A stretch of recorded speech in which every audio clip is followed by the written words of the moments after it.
Are you ready to transform your summer into an epic splash-tastic adventure? Say goodbye to wasteful, single-use water balloons and hello to the ultimate in reusable, eco-friendly fun with reusable water balloons. Check out the link in the video description to get yours on Amazon today. Nickelodeon will not address the ongoing scandal related to the docuseries on Dan Schneider at the Kids' Choice Awards, an insider at the network's parent company has predicted.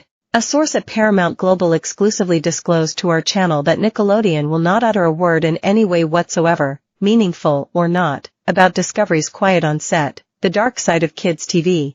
The investigative docuseries released in March pulls back the curtains of the toxic culture that allegedly encompassed former Nickelodeon child stars and staff members on set. The alleged incidents occurred during Nickelodeon's heyday at the turn of the century on some of the network's most iconic children's television shows, including iCarly, Drake Josh, and The Amanda Show. The 5-part television special followed producer Dan Schneider's prolific tenure at Nickelodeon until it ended in 2018 after allegations of misconduct came to light. Former castmates and crew members accused Schneider of being verbally abusive toward his coworkers and creating a toxic workplace with irrational behavior.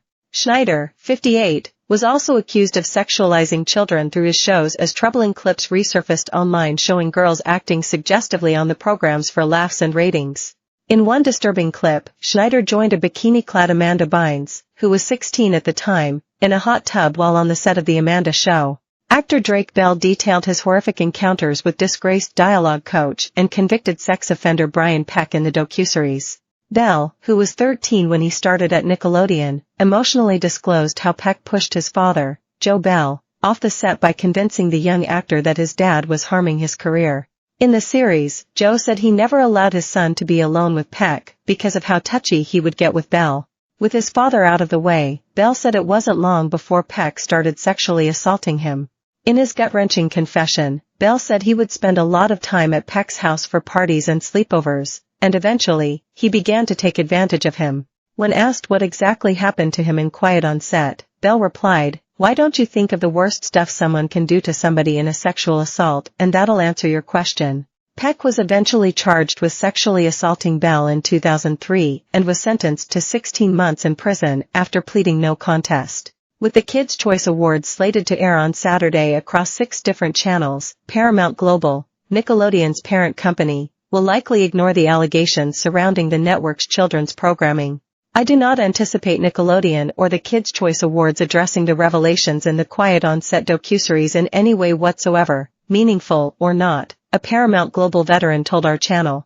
Nickelodeon may be shrinking and a shadow of its former self in many ways, but it's still a profitable and illustrious hub for children's programming, and it is very capable of launching massive multimedia franchises like Paw Patrol.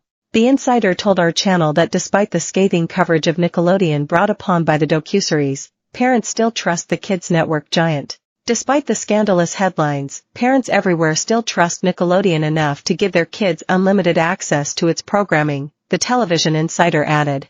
The docuseries pretty much killed Dan Schneider's TV producing career, but Nickelodeon is alive, popular, and is still watched in tens of millions of American households. And the Kids' Choice Awards are still meant to be nothing but an enormous pep rally for the current Nickelodeon programs and stars. I don't think they'll make even the slightest mention of the scandals, because it opens up a whole can of worms if they do. Nickelodeon severed ties with Dan Schneider in 2018 after an investigation found that he was verbally abusive to colleagues, The New York Times reported in June 2021.